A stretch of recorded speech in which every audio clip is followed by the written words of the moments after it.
Quero convidá-los a abrir a palavra do Senhor na carta aos Hebreus. Nós vamos começar lendo apenas um versículo do capítulo 2. Carta aos Hebreus, capítulo 2, apenas o versículo 3. Diz assim: como escaparemos nós se negligenciarmos tão grande salvação? Oremos. Senhor, nós abrimos agora a Tua palavra e é com muita alegria, também com muito temor, que nós o fazemos. E nós reconhecemos que a Tua palavra é fiel e verdadeira. Nós reconhecemos que ela é um mistério, que só pode ser entendido por revelação do Teu Espírito Santo. E nós queremos pedir ao Deus Espírito Santo que nessa hora ministre ao nosso coração, ministre a vida de cada um que está ao alcance da nossa voz, e que a Tua palavra não volte vazia, que ela mexa nas nossas estruturas e que ela venha nos lavando como aquela água purificadora que o Senhor nos manda e que faça diferença nas vidas, nas famílias e em toda a nossa sociedade. Nós cremos no poder da Tua palavra e curvamos a ela todas as nossas opiniões e interpretações e pedimos a Deus que o Senhor venha nos dar um momento tranquilo, sem qualquer interferência contrária que possa atrapalhar esse momento. Em nome de Jesus. Amém. Amém, queridos. Podem se assentar. Jesus nos trouxe uma grande salvação. É sobre isso que eu queria compartilhar com os irmãos nessa noite. Jesus nos trouxe uma grande salvação. Nós costumamos pensar que Jesus nos salvou apenas com a sua morte. Mas a salvação que Jesus veio trazer para nós é muito mais abrangente. E a obra dele é muito maior do que simplesmente morrer numa cruz. Desde o momento da encarnação de Jesus no ventre da Virgem, até o momento em que ele subiu ao céu e se assentou à direita de Deus, todo esse processo nos trouxe uma grande salvação. A vida de Jesus nos salva. A morte de Jesus nos salva. E a ressurreição de Jesus nos salva. A teologia sistemática costuma dividir esse processo em duas etapas: as fases da humilhação de Jesus e as fases da exaltação de Jesus. A humilhação de Jesus consiste na sua encarnação, quando Deus se torna homem, conforme nós lemos lá em Filipenses capítulo 2.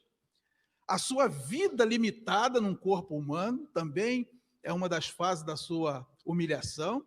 A sua paixão e sofrimento também, a sua morte e a sua descida ao Hades. Até aí nós temos a humilhação de Cristo para nos salvar. E depois nós temos a segunda fase, que é a fase da exaltação de Cristo, que consiste na sua ressurreição, no seu aparecimento glorioso por 40 dias a mais de 500 pessoas, na sua assunção aos céus e no seu assentar-se à destra de Deus. Todo esse processo é fruto do amor de Deus por nós, conforme ele revela lá em João, capítulo 3, versículo 16. Deus amou o mundo de tal maneira que deu o seu Filho unigênito para que todo aquele que nele crê não pereça, mas tenha a vida eterna. E o escritor aos Hebreus diz que não há outro jeito de sermos salvos, a não ser por meio dessa grande obra de Jesus por nós. A primeira coisa é que Jesus nos salva pela sua vida. Vamos abrir em Romanos, no capítulo 5, versículos de 8 a 10. Romanos, capítulo 5, versículos de 8 a 10, diz assim: mas Deus prova o seu próprio amor para conosco pelo fato de ter Cristo morrido por nós, sendo nós ainda pecadores. Logo, muito mais agora, sendo justificados pelo seu sangue, seremos por ele salvos da ira.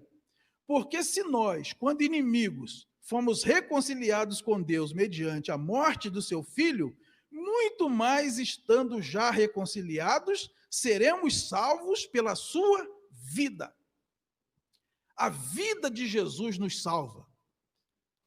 O escritor aos Romanos aqui, o apóstolo Paulo, está dizendo que a morte de Jesus nos justifica e a sua vida nos salva. Por quê? Porque Jesus é o Cordeiro de Deus que tira o pecado do mundo. João vai dizer isso lá no seu Evangelho, no capítulo 1, versículo 29. João Batista, quando Jesus se aproxima, ele aponta e diz: eis o Cordeiro de Deus. E Paulo também, escrevendo aos Coríntios, na primeira carta, capítulo 5, versículo 7, ele nos convida a cear, a celebrar a festa, porque Cristo, o nosso Cordeiro Pascal, foi imolado. E o Cordeiro, para ser aceito como sacrifício, ele precisava ser sem defeito. O Cordeiro Pascal, conforme nós lemos em Êxodo, capítulo 12, versículo 5, tinha que ser sem defeito. Então, se Jesus tivesse provado 1 miligrama de pecado em toda a sua vida, ele não poderia ser o sacrifício perfeito. Ele precisaria ter uma vida completamente santa. E, de fato, ele foi perfeito, física e espiritualmente. Nem seus ossos foram quebrados, porque o cordeiro não poderia ter nem osso quebrado. E ali na cruz mesmo, quando os soldados se aproximam para quebrar as pernas de Jesus, como quebraram dos outros condenados, Jesus já havia expirado, porque para ele ser o cordeiro pascal, o cordeiro do sacrifício perfeito, ele teria que ser perfeito. E a Bíblia diz que Jesus enfrentou todo tipo de tentação nesse mundo e não pecou. Olha o que nós lemos em Hebreus capítulo 4, versículo 15. Porque não temos sumo sacerdote que não possa compadecer-se das nossas fraquezas. Antes, foi ele tentado em todas as coisas, a nossa semelhança, mas sem pecado. Nós erramos ao pensar que a tentação de Jesus foi só aquela narrada por Mateus no capítulo 4. Porque quando nós chegamos em Mateus capítulo 4, o título do capítulo é A Tentação de Cristo. Só que ali não é a tentação de Jesus, ali é uma das tentações de Jesus, porque ele foi tentado em tudo durante toda a sua vida. Nós lemos, por exemplo, em Lucas, capítulo 22, versículo 28, Jesus reúne os seus discípulos e diz: vós sois os que estão comigo nas minhas tentações. Jesus enfrentou todo tipo de tentação. Toda tentação que nós, seres humanos, enfrentamos aqui, Jesus enfrentou. Qual é a tentação que você enfrenta? É com poder? É com dinheiro? É com sexualidade? É com medo? É com ansiedade? O que o inimigo oferece a nós? O que o mundo oferece a nós? O que a nossa carne pede para nós? Tudo isso Jesus enfrentou e a Bíblia diz que ele não pecou, exatamente para nos deixar exemplo e para mostrar que é possível não pecar. Então, a vida de Jesus, desde a sua encarnação até o momento que ele expirou, foi uma vida santa, perfeita. É por isso que nós somos salvos pela sua vida. Se ele peca, ele não poderia ser o Cordeiro Pascal, o sacrifício perfeito, e, consequentemente, nós não poderíamos ser salvos. Lá em Hebreus capítulo 9, versículo 28, nós lemos: assim também Cristo, tendo se oferecido uma vez para sempre, para tirar os pecados de muitos, aparecerá segunda vez sem pecado aos que aguardam para a salvação. Então Jesus ofereceu um sacrifício perfeito de uma vez por todas para salvar todo aquele que crê, e ele assentou-se à destra do Pai e ele aguarda por nós. Voltará a segunda vez, está preparando o lugar e nos garante essa tão grande salvação. A segunda verdade da Bíblia é que Jesus nos salva pela sua morte. Vamos abrir em Gálatas, no capítulo 3, vamos ler o versículo 13 e o 14. Carta de Paulo aos Gálatas, capítulo 3, versículos 13 e 14.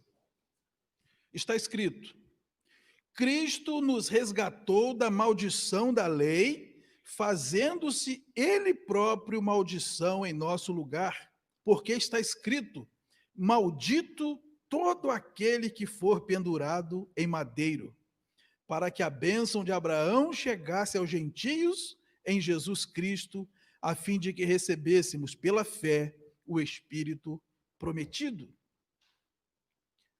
Jesus morreu a nossa morte, para que nós pudéssemos viver a sua vida.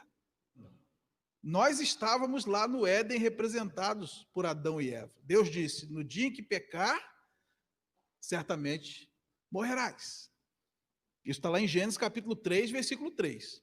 Deus avisou: se vocês comerem da árvore que ordenei que não podem comer, vocês morrerão. O apóstolo Paulo repetiu esse aviso com outras palavras em Romanos capítulo 6, versículo 23, quando ele diz: o salário do pecado é a morte, mas o dom gratuito de Deus é a vida eterna em Cristo Jesus. Então, a consequência do pecado é a morte. Então, só tinha uma solução para nós: alguém morrer a nossa morte. Porque o pecado nos amaldiçoou. E a maldição nada mais é do que Deus recolher a sua mão e não poder mais nos abençoar. Assim como a bênção de Deus é uma ação dele para que as coisas boas aconteçam nas nossas vidas, no mundo, em qualquer lugar, a maldição de Deus é simplesmente ele deixar de agir, e assim o pecado se espalha, o inimigo toma lugar e as coisas vão de mal a pior. Nós podemos entender isso lendo o livro do Deuteronômio, no capítulo 28. A bênção é consequência da obediência e a maldição é consequência da desobediência. E a Bíblia diz que a maldição sem causa não se cumpre. Bênção e maldição procedem só da parte de Deus. Deus abençoa o servo obediente e Deus permite a maldição na vida de quem não é obediente. Isso está de capa a capa na nossa Bíblia. Então, a nossa situação era desesperadora. Nós nos rebelamos contra Deus, livre e espontaneamente, depois de sermos avisados, e a consequência disso foi a morte. Como nós gostamos de repetir, aquela cruz era para nós. E Jesus Cristo, ele faz o sacrifício substitutivo. Jesus nos substituiu naquela cruz, se fez maldição em nosso lugar, foi pendurado no madeiro para que nós pudéssemos ser alcançados pela graça de Deus e receber a bênção de Abraão, porque a Bíblia diz que todos os que creem são filhos de Abraão, porque ele é o pai da fé, porque ele ouviu a voz de Deus e partiu sem saber para onde ia, a ponto de ser chamado amigo de Deus. Jesus, quando chegou no Getsêmani, quando a sua morte se aproximava, ele se pôs em grande agonia. Nós podemos ler isso em Lucas, capítulo 22, versículo 42. Jesus orou e disse: Pai, se queres, passa de mim esse cálice. Contudo, não se faça a minha vontade, e sim a tua. Outra tradução vai dizer: Pai, se é possível, passa de mim este cálice. Jesus aqui está com medo de morrer. Seria até piada a gente falar uma coisa dessa, né? Porque Jesus, todo tempo, ele diz: ninguém tira a minha vida, eu voluntariamente a dou. Quando Pedro tira a espada da bainha, ele diz: Pedro, guarda isso aí, rapaz, porque se eu quisesse, eu oraria ao Pai, e ele mandaria mais de 12 legiões de anjos para me livrar. Ele sabia a sua missão. Por que Jesus, então, chora naquele jardim e pede a Deus que, se possível, passasse dele aquele cálice? Porque naquele momento ele já pressentia a dor de receber sobre si os nossos pecados. Ele já sabia que ia doer, porque ele era santo. A vida dele foi completamente sem pecado, os 33 anos, mais ou menos, que ele viveu aqui. Nunca pecou, em tudo foi tentado. E agora, o peso dos pecados de toda a humanidade, de todas as pessoas, em todos os tempos, ia ser descarregado sobre ele, e isso lhe pesou. Um Deus santo ter contato com o pecado. E ele pergunta a Deus: Pai, tem outro jeito? É isso que Jesus está dizendo. Tem outro jeito da humanidade ser salva a não ser desse jeito? Eu tendo que experimentar o pecado no lugar deles?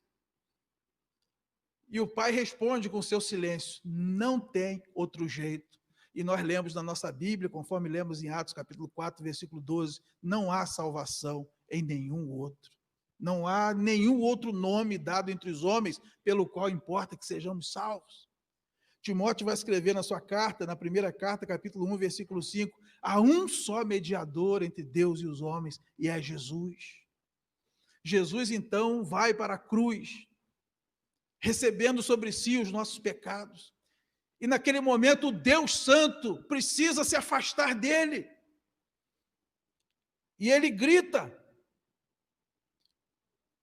Mateus capítulo 27, versículo 46. Eloi, Eloi, lama sabachthani. Deus meu, por que me desamparaste? Porque naquele momento ele era um pecador morrendo na cruz. Não porque ele tivesse pecado, mas porque ele estava recebendo sobre si os nossos pecados. E naquele momento Deus não podia ter comunhão com ele. Era isso que ele queria evitar. Era disso que ele queria se livrar quando ele disse: Pai, tem outro jeito. Deus se afasta. Ele morre como um pecador. E a Bíblia diz que ele vai ao Hades, para o lugar dos mortos, onde estão os pecadores. Pedro vai escrever isso na sua primeira carta, no capítulo 3, versículo 18 a 20. Olha o que está escrito na primeira carta de Pedro, capítulo 3, versículo 18 a 20.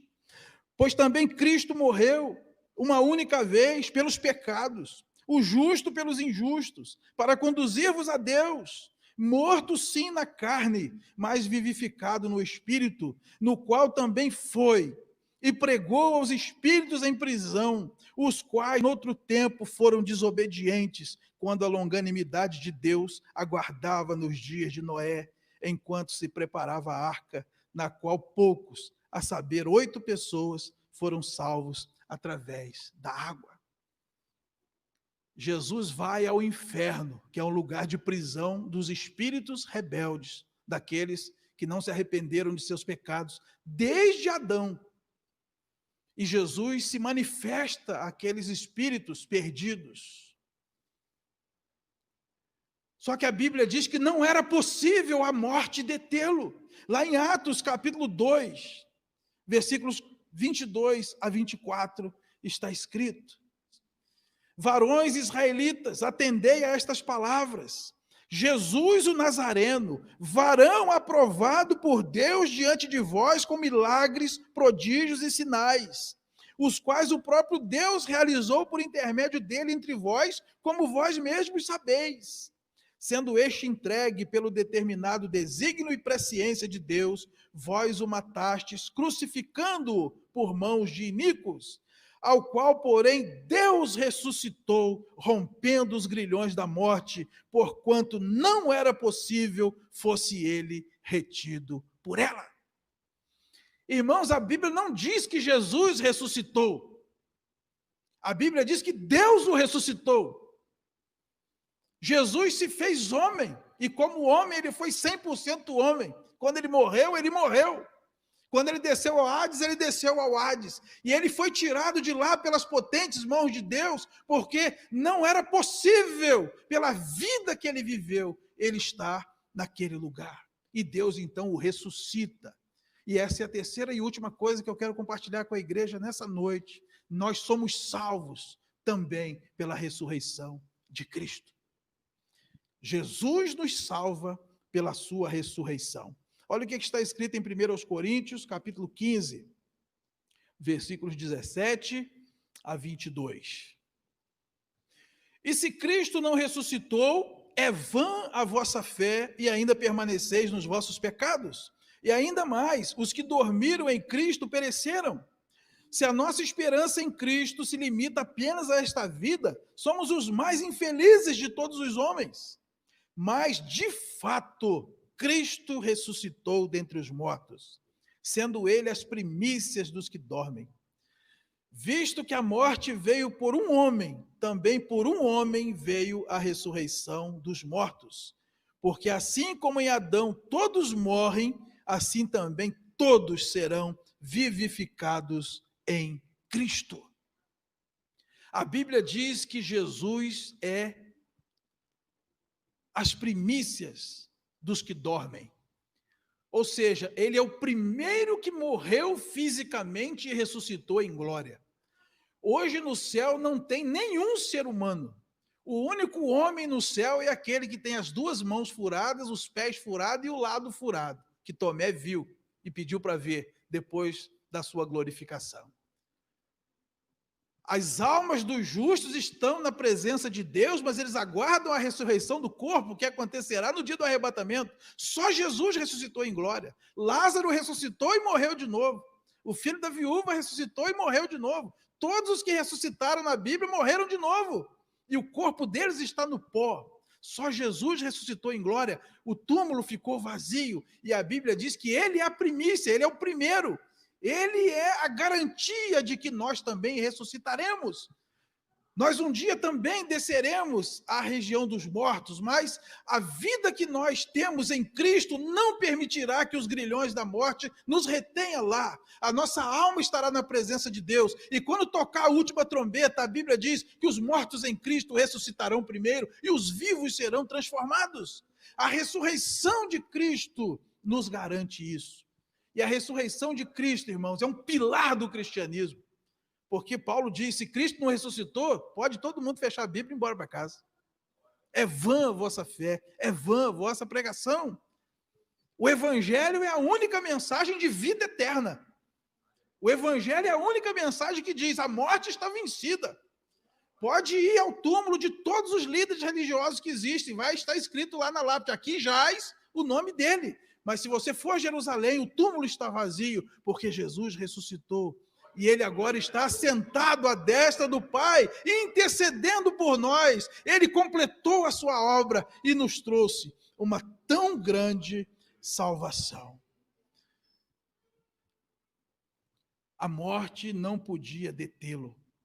Jesus ressuscitou pelo poder de Deus, e ele é a garantia de que nós também um dia ressuscitaremos, conforme está escrito aí em 1 Coríntios 15 mesmo, no versículo 51 e 52. Eis que vos digo um mistério, nem todos dormiremos, mas transformados seremos todos. No momento, num abrir e fechar de olhos, ao ressoar da última trombeta, a trombeta soará, os mortos ressuscitarão incorruptíveis, e nós seremos transformados. Uma grande salvação. Jesus nos salva pela vida santa que viveu. Jesus nos salva pela morte horrenda que morreu em nosso lugar. E Jesus nos salva por ter sido ressuscitado pelo poder de Deus, vencendo de vez o último inimigo e garantindo a nós também a vitória sobre a morte. Mas o texto que nós lemos traz um alerta. Não há outra opção. Não há alternativa. Assim como Deus respondeu à pergunta de Jesus no Getsêmani, que não havia como ele deixar de beber aquele cálice, porque não haveria salvação em nenhum outro, o escritor aos Hebreus nos traz essa pergunta retórica. Não tem como escapar se negligenciarmos essa grande salvação. Porque aí também, queridos, é querer demais, né? Jesus ter vivido a vida que viveu, morrido a morte que morreu e ressuscitado da forma que ressuscitou. Nós ainda queremos escapar se deixarmos de lado tudo isso? Então eu e você estamos convidados por Jesus a abraçar essa tão grande salvação. Salvação que nos lava da cabeça aos pés, que nos traz o céu à terra aqui e agora, já, e que nos garante que quando fecharmos os olhos para essa vida, abriremos numa eternidade ao lado do Senhor.